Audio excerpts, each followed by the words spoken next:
بات چل رہی تھی صراط الذین انعمت علیہم، ان کے راستے کی جن کے اوپر اللہ تبارک و تعالیٰ نے انعام کیا، اس راستے پہ ہم لوگوں کو چلنے کا حکم دیا گیا، غیر المغضوب علیہم ولا الضالین۔ لیکن اللہ تبارک و تعالیٰ نے جہاں پر چار جماعتیں جن پر اللہ نے احسان کیا، انبیاء، شہداء، صدیقین، صالحین، تو ان لوگوں کے راستے پہ چلنے کا حکم دیا، وہیں دو جماعتوں کے راستوں سے بچنے کا بھی حکم دیا۔ ایک جماعت جس کے راستے سے بچنے کا حکم ہے وہ ہے جن پر اللہ تبارک و تعالیٰ کا غضب ہوا۔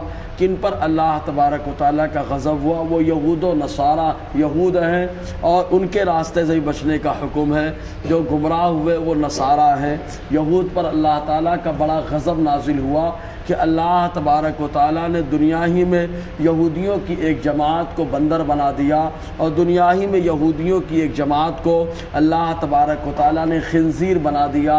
چنانچہ بندر بنانے کا معاملہ ایسا ہے کہ اللہ تبارک و تعالیٰ نے یہودیوں کو حکم عطا فرمایا کہ تم لوگ شنبہ کو عبادت کے لیے خالص کر لو، خالص شنبہ کے دن یعنی سنیچر کے دن خالی عبادت کرتے رہو، اس دن کوئی کام کاج نہیں، اس دن کوئی شکار وغیرہ نہیں ہوگا۔ لیکن اللہ تبارک و تعالیٰ کی آزمائش وہی دن اصحاب ایکا کے لیے آزمائش اور امتحان کا گزرا کہ ایکا کی بستی میں رہنے والوں کے پاس دریا میں سنیچر کے دن مچھلیاں خوب آ جاتی، تو یہ لوگ لالچ کے شکار ہو گئے، اور ایسے لالچ میں گرفتار ہوئے کہ ان لوگوں نے ایک زبردست نالی بنائی اور بڑا سا گڑھا کھود دیا اور دریا سے اس کا کنیکشن کر دیا۔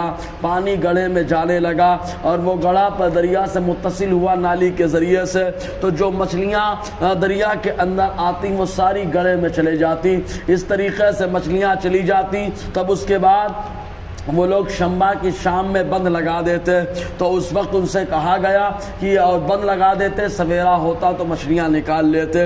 ان لوگوں سے کہا گیا یہ طریقہ غلط ہے، یہی کہ شکار کرنا کہا جاتا ہے۔ ان لوگوں نے کہا کہ نہیں، ہم شکار نہیں کرتے، ہم تو خالی بند لگاتے ہیں۔ تو وقت کے نبی نے سمجھایا، نہ مانے، تب اللہ تعالیٰ فرماتا ہے فَكُونُوا قِرْدَةً خَاسِئِينَ، سورہ بقرہ کے اندر اللہ فرما رہا ہے۔ تو ہم نے ان سے کہا ہو جاؤ دھتکارے ہوئے بندر۔ تو اللہ کا غضب جس کے اوپر آتا ہے تو سب سے پہلے وہ چہرہ جسے اللہ تعالیٰ پسند فرماتا ہے اس چہرے کو مسخ فرما دیتا ہے۔ کبھی کبھی اللہ تعالیٰ چہرے کے ساتھ ساتھ آدمی کی صفت کو مسخ فرما دیتا ہے، اور کبھی کبھی آدمی کے اندر سے بہت ساری چیزوں کو ختم فرما دیتا ہے، محسوس بھی نہیں ہونے پاتا۔ تو اللہ کا غضب یہودیوں پر اس انداز میں آیا کہ دنیا میں بندر بنا دیے گئے، اور ساتھ ہی ساتھ ان کو خنزیر بھی بنایا گیا۔ حضرت عیسیٰ علیہ السلام کا زمانہ، اس زمانے میں بچے اگر عیسیٰ علیہ السلام کے ساتھ رہتے تو آپ ان کو اپنے اعتبار سے نبی کے اوصاف بتاتے کہ جو نبی ہوتا ہے وہ گھر میں تمام چیزیں جو رکھی ہو، کوئی کسی کے گھر میں وہ سب کو جان لیتا ہے۔ تو آپ فرماتے گھر میں کیا سامان ہے، قرآن کے اندر بھی ہے کہ آپ فرما دیتے فلاں سامان، تمام سامان جو تم لوگ رکھتے ہو گھر کے اندر میں ان تمام باتوں کو جانتا ہوں۔ تو بچوں کو بتا دیتے۔ اس طریقے سے بچے جا کر کے ماں باپ سے پوچھتے۔ تو ایک بار ان لوگوں نے اپنے بچوں کو اٹھا کر ایک گھر میں بند کر دیا تاکہ عیسیٰ علیہ السلام کے پاس جانے نہ پائے۔ حضرت عیسیٰ علیہ السلام کا گزر ہوا، جب گزر ہوا بچوں کو نہ دیکھا، پوچھا کہاں ہے، تو بستی والوں نے کہا نہیں معلوم۔ تو آپ نے فرمایا اس گھر کے اندر کون ہے؟ تب ان لوگوں نے کہا اس کے اندر خنزیر ہے۔ آپ نے فرمایا تو خنزیری ہی ہوں گے۔ تو اس طریقے سے مسخ کر دیے گئے۔ تو اللہ تبارک و تعالیٰ کا غضب اس طریقے سے یہودیوں کے اوپر نازل ہوا، اور اللہ تبارک و تعالیٰ کے غضب سے نازل ہونے کی وجہ سے وہ لوگ تباہ اور برباد ہوئے۔ اور اس کے بعد دوسری جماعت وَلَا الضَّالِّينَ، اور جن کے راستے سے بچنے کا حکم دیا گیا وہ گمراہوں کا راستہ ہے۔ اسی لیے کہا جاتا ہے گمراہوں کے ساتھ بیٹھنا بھی حرام ہے، گمراہوں کے ساتھ میل جول رکھنا بھی حرام ہے، کیونکہ قرآن کہتا ہے ان کے راستے سے بچو، کیونکہ سنگت کا اثر جب بندے پر آتا ہے تب ایسی صورت میں گمراہیت میں مبتلا ہو جاتا ہے۔ قرآن خود کہہ رہا ہے کہ اللہ تعالیٰ کے نیک بندوں کے ساتھ رہنا، اور جن پر غضب ہوا ان کے راستے سے بچنا ہے، اور جن پر جو گمراہ ہو گئے ان کے راستے سے بچنا ہے۔ اب مراد کون ہے یہاں پہ؟ نصرانی ہے۔ وہ کیسے گمراہ ہوئے؟ تو چنانچہ یہود نصرانیوں کے اندر بڑی بڑی جو جماعتیں ہوئیں وہ تین ہوئیں۔ ایک کو یعقوبیہ کہا جاتا، کہا جاتا ہے، اور ایک جماعت کو ملکانیہ کہا جاتا ہے، ایک کو نستوریہ کہا جاتا ہے۔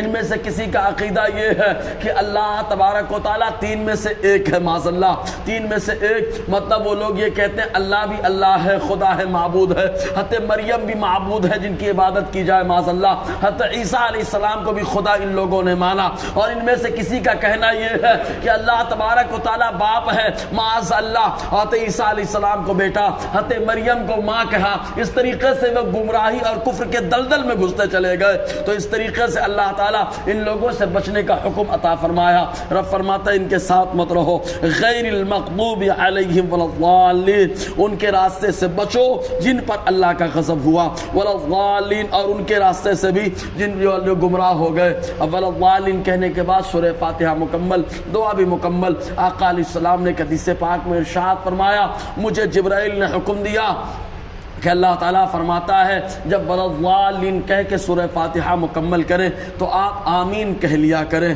تو حضور صلی اللہ علیہ وسلم آمین کہا کرتے تھے۔ اب آمین زور سے کہیں یا چپکے سے کہیں یہ بھی ایک معاملہ ہے، کوئی بلند آواز سے کہنا جائز ہے، لیکن بہتر یہ کہ آمین آہستہ کہا جائے۔ کیوں آہستہ کہا جائے بہتر ہے؟ اگر کوئی بلند آواز سے آمین کہتا ہے تو یہ جائز ہے، آہستہ کہنا یہ مستحب ہے۔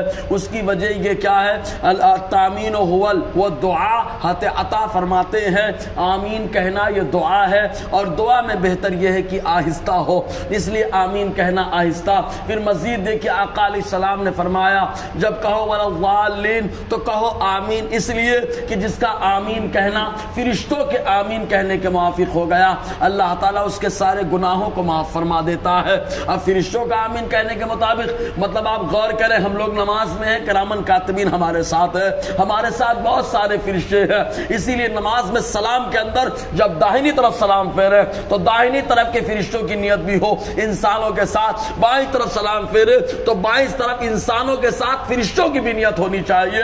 تو فرشتے رہتے ہیں نماز کے اندر تو فرشتے بھی آمین کہتے ہیں۔ اللہ اکبر، جب آمین کہہ رہے ہیں وہ تو دو طریقے سے ہو سکتا ہے آمین کہنا، یا تو وہ بلند آواز سے آمین کہتے ہیں اور یا تو آہستہ کہتے ہیں۔ اگر بلند آواز سے کہتے تو ہمیں بھی سنائی دیتا، لیکن انہوں نے بلند آواز سے نہیں بلکہ آہستہ کہا۔ یہی سے معلوم ہوا کہ جس کا آمین کہنا فرشتوں کے آمین کہنے کے موافق ہو گیا، اللہ تعالیٰ اس کے سارے گناہوں کو معاف فرما دیتا ہے۔ تو وہ آہستہ کہتے ہیں، اس لیے آہستہ کہنا یہ مستحب ہے۔ انشاءاللہ اور آگے گفتگو رہے گی۔ اللہ تعالیٰ ہم سب کو فیضان قرآن، برکات قرآن سے مالا مال فرما۔